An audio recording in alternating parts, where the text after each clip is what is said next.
We're gonna start off with some chickpea juice, garbanzo juice, and put that in our mixer.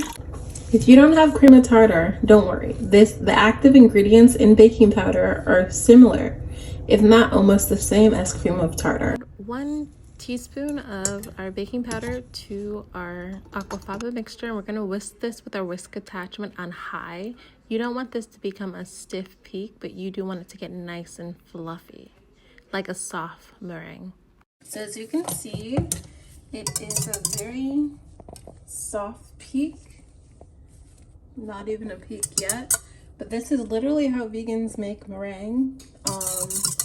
Again, if you're out of cream of tartar, this is how you could do it. This is how you make royal icing, vegan royal icing base. And then we're gonna add in our powdered sugar. Then I have all the powdered sugar in. We're gonna lower this. And we're gonna go slow because there is a lot of sugar in here, so. But it's all gonna dissolve because that's what happens when you're making icing. So look at this.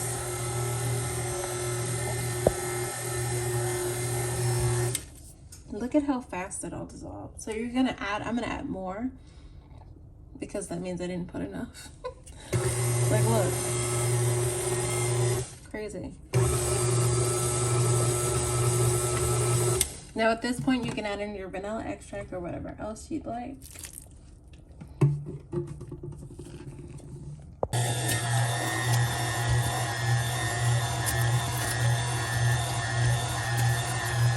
This is how I make my vegan royal icing for decorating cookies.